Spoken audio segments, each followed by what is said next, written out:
Hey there, TC families. Welcome to our first podcast of the 25-26 school year. My name is Jasmine Moore. I'm the school counselor at Morningside Elementary. I've been a counselor for 8 years, and I've been in LISD for 19 years. My name is Sarah Metcalf. I'm one of the counselors at Memorial Elementary. This is my 9th year as a counselor, my 11th year at LISD, and my 13th year in education. Hi, my name is Beth McWilliams, and I am at Caney Elementary. I've been a counselor for this is my 5th year, and I've been in LASD for 20. Hi, this is Allison Bostick. I'm one of the counselors at Peters Colony Elementary. I've been a counselor for 13 years and LISD for 8 years and in education for 23 years. Howdy families, my name is Amber Olson and I am the counselor over at Etheridge Elementary. I have been a school counselor for 12 years and I've been with LASD for 20 years. Hello. My name is Laura Norton, and I am one of the counselors at Memorial Elementary. This is my 19th year as a school counselor and my 26th in education. Hi, my name is Anna Amaya. I am one of the school counselors at Peters Colony Elementary, and I have been a school counselor for 19 years and as an educator for 23 years. We want to take a minute to just kind of fill you in on the role of the counselor, whether you're new to us or if you just need a little bit of a refresher. We wear lots of hats on our campuses, but the big things that we do all relate to student wellness. We are there to support your kids. We want to partner with you. We want to have relationships with you and your kiddos so that we can support y'all and walk with you through whatever life may be throwing at you. Part of what we do is in-class guidance lessons. We're in your child's classroom doing lessons with them on social skills and character traits and all sorts of good stuff. And we'll get into what we're talking about this month in our guidance lessons here in just a little bit. We also do small groups with kiddos, helping to support, more specific social skills that maybe we're seeing that we need a little extra support in a certain grade level in a certain area. We do that too. We also see kiddos individually and just help meet them where they are to help support them through whatever they might be experiencing. And so we're just there to be a support. We also partner with administration and teachers, and we just kind of try and be a bridge wherever we can to help your student feel capable, cared for, and connected here at school. Thank you, Sarah, for sharing to our parents a little bit more about what we do every day. Like she said, we wear so many hats, and one of those hats, especially for elementary, are guidance lessons, which we do probably the most frequently out of all counselor roles. So in elementary, we spend quite a bit of our time, maybe about 30% or so, 30, 35. We have an up 40%, a lot of our time, doing lessons with your students. So we like to be on the preventative end when we are doing guidance lessons, which means we want to get in front of the issue. They're little, they're learning. There's still a lot of things that they are yet to discover, and we want to be part of that process as they are acclimating to the school and just learning about their feelings. So in the month of October, we are celebrating Bullying Prevention Month, the Red Ribbon Campaign, those of those nature. And so during that month, that's what we will all be focusing on during our lessons. And so Amber is going to tell you a little bit about what that looks like during our lesson time. So Jasmine, I love that you talked about our guidance lessons or that proactive preventative piece, because if we can teach kiddos skills to resolve issues that come up, then that helps them to deal with those big issues. And so our bully prevention unit is really focused around what we call the 3 R's: recognize, refuse, and report. And so the recognize piece of the anti-victimization unit lessons are really about helping kids to recognize what bullying is. There's a difference between bullying, and we talk about bullying being when someone is intentionally hurting another person's feelings, body, or property over and over again. It's one-sided and it's unfair. And that's different from conflict. And it's also very different from somebody just being mean. So we also talk about the people to report to, right? That people at school are safe people, that it's important that you always report to your teacher and to that grown-up at home who cares about you. And then we also talk about ways to refuse and how to deal with when somebody is unkind to you.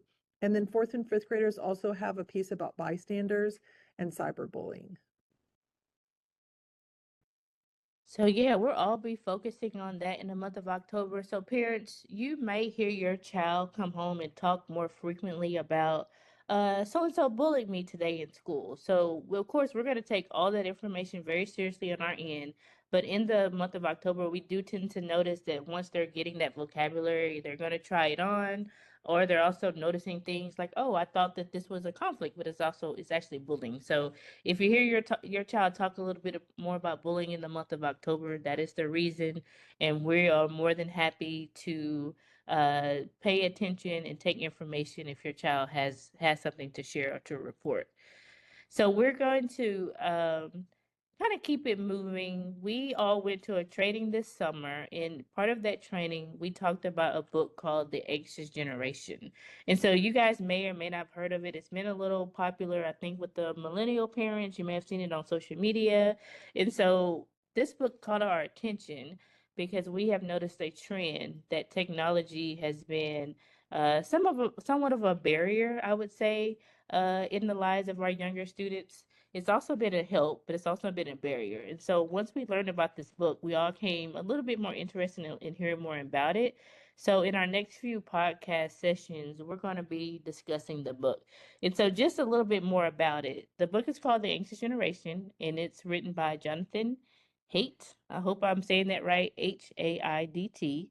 And in this book, he argues that technology, things like smartphones and social media, has significantly contributed to the decline in young people's mental health. And when we say young people, that could probably start at age maybe, honestly, 2 and go up to 18.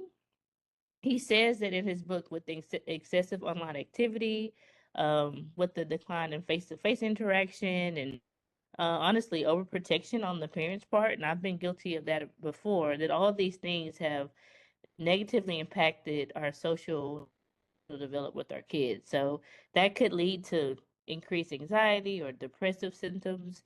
And I think, as we are working with our students every day, the reason why the book caught our eye is because we have noticed a correlation over time. And I think my colleagues would maybe agree on that as well. So there's been some criticisms about the book as well. So it's been praised for raising awareness. Like, yes, we know that these have some negative effects of technology. We know that it's affected their child development and their mental health. Um, and so those are things that we realize, but it's also a little bit of criticism that the correlation is just this one thing. Like, it's not widespread. There may be not enough concrete data to support it. It is kind of like a fear mongering tactic, I think a lot of people are saying. And so we're gonna check out and see if we agree or disagree on this end. But it's also been praised for like raising awareness about the effects of technology, and then also spark the movement just to promote healthier childhood. So I think what we've been seeing on social media is where parents are allowing their kids to go into a convenience store maybe by themselves and purchase something on their own, not being so overprotective, reducing screen time, things of that nature. So I think just from the overview of the book, we've seen some things that were good. We see some things that make us pause and say, huh, I want to dig into that a little bit more. So we want to walk this journey alongside you as we kind of read along and discuss things that stand out to us. And so we hope that you will check out the book on your own time as well. And as you're checking it out with us, if you choose to, again, we're not endorsing or recommending any book, as Jasmine said, but if you come across something as an aha moment, or you come across something that you agree or disagree, email one of us, email your child's counselor, and then we'll be able to hopefully talk a little bit more and with you guys and kind of make it a little more interactive, even though this is a podcast. So if you see anything in the book that catches your eye, email your child's counselor. As counselors, and especially in our feeder group, we really want to bring the resources to our families and our students. So speaking of resources, we have one that's coming up at the end of this month on October 25th. It's actually something it's called Medication Disposal Day. where you can bring your expired or unused over-the-counter or prescription medications and sharps to the location nearest you. They usually have the Colony Police Department, a few officers or student resource officer. They sit at the front of the school with their vehicles, and they will be located under a large white tent. They bring boxes where you can drive up, dispose of your medications properly, and then, drive away. And that's a great resource that they have offered and extended to the entire community. Something else that's available for parents coming up in 2 weeks, we have Love and Logic classes that are offered by some of our counselors in LISD. Those classes will take place on October 14th, October 21st, and October 28th from 6 p.m. to 8 p.m. on WebEx. This is a great opportunity. I love doing this because I can get dinner ready or help the kids, and I have this on the background, and really it's a time where I can, listen and learn with other parents as well. We have exciting news in our community. We are going to have our first ever Panther Market. It's going to be located at Peters Colony Elementary. The mascot is the panther, hence the name, but it is a resource that will be available for all Colony families and students, all the way from elementary, middle through high. We are going to have our ribbon cutting ceremony on Friday, October 17th. We want to acknowledge our sponsors. It is the Tarrant County Food Bank, the American Heart Association, and Medical City. But again, this is a resource, a food bank that will be available for all of the families who have students in LISD in the colony.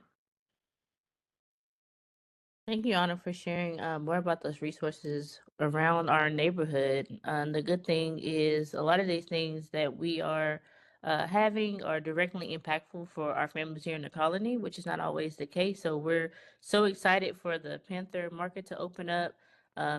Medication Disposal Day is right here at TCHS, and WebEx is something you can do from your phone, do from home. So these are great avenues to use here in the Colony Feeder Pattern.